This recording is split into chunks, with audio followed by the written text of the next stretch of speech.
আসসালামাইকুম প্রিয় viewers, আমিনশিপ training এবং ভূমি পরিমিতি চ্যানেলের পক্ষ থেকে আমি মোহাম্মদ রাজীব হোসেন আপনাদের জন্য আরও একটি গুরুত্বপূর্ণ টিউটোরিয়াল নিয়ে হাজির হলাম। আজকে আমাদের টিউটোরিয়ালটির বিষয় হলো শুধুমাত্র একজন কন্যা সন্তান থাকলে করণীয় কি।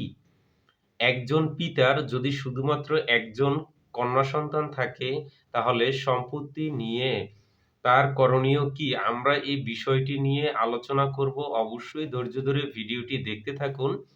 ভিডিওটি স্ক্রিপ্ট করে দেখবেন না, কারণ ভিডিও যদি স্ক্রিপ্ট করে দেখেন সেক্ষেত্রে ভিডিওর অনেক গুরুত্বপূর্ণ তথ্য মিস হতে পারে। সেক্ষেত্রে অবশ্যই ভিডিওটি কন্টিনিউ করুন।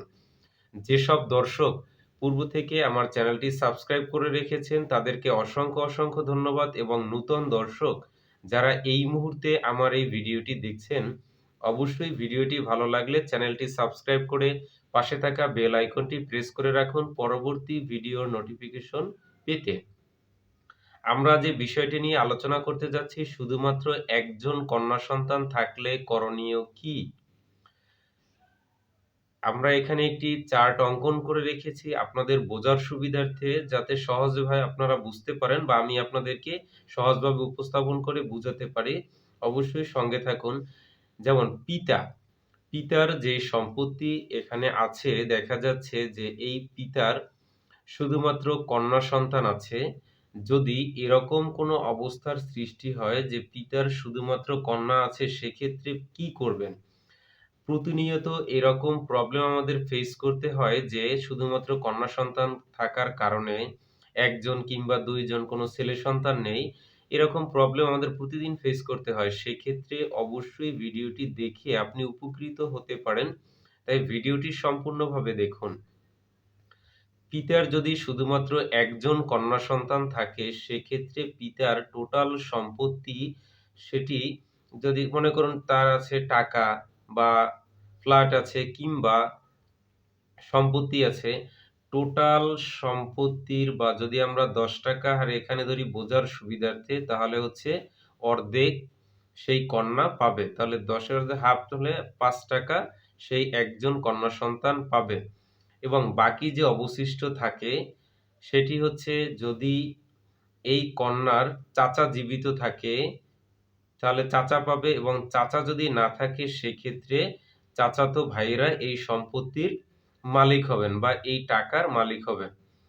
যদি পিতার একজন কন্যা না হয়ে যদি ২ জন কন্যা কিংবা তারও যদি অধিক থাকে, ৩, ৪, ৫, ৬ যদি এভাবে থাকে, সেক্ষেত্রে এই কন্যাগণ টোটাল সম্পত্তির 3:2 অনুপাতে সম্পত্তি পাবেন। অর্থাৎ যদি ৳১০ থাকে বা ১০ কাঠা জমি হয়, সেক্ষেত্রে ৩ ভাগের ২ ভাগ এই সন্তান পাবেন, এবং বাকি যে অবশিষ্ট থাকে সেটি হচ্ছে এই কন্যার চাচা যদি জীবিত থাকে সে পাবে, এবং যদি চাচা জীবিত না থাকে সেক্ষেত্রে চাচাতো ভাইয়েরা এই সম্পত্তির মালিক হবে।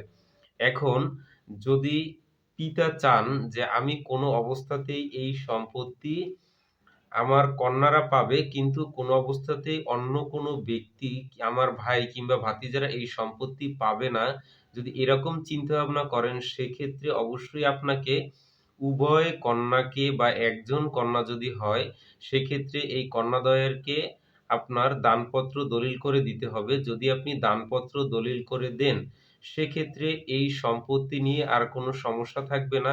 আপনার ভাই কিংবা ভাতিজা এই সম্পত্তির মালিক হবে না।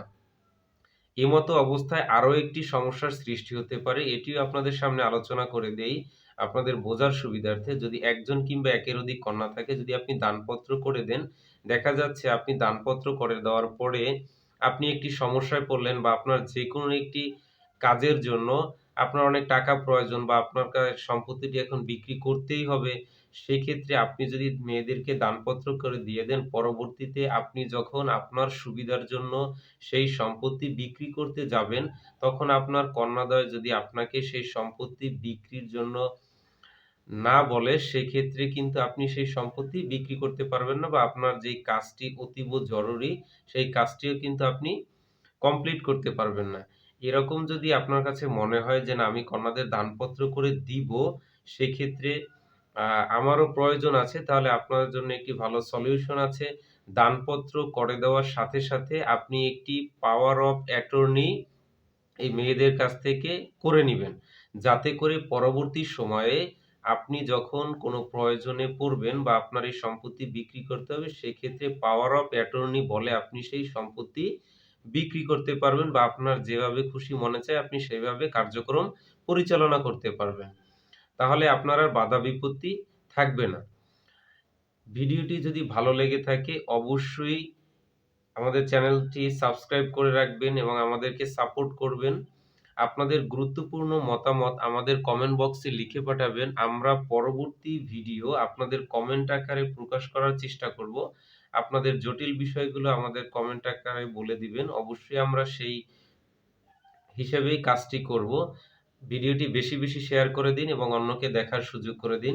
সবাই ভালো থাকবেন, সুস্থ থাকবেন। আজকের মতো এখানেই বিদায় নিচ্ছি। আসসালামু আলাইকুম। আল্লাহ হাফেজ।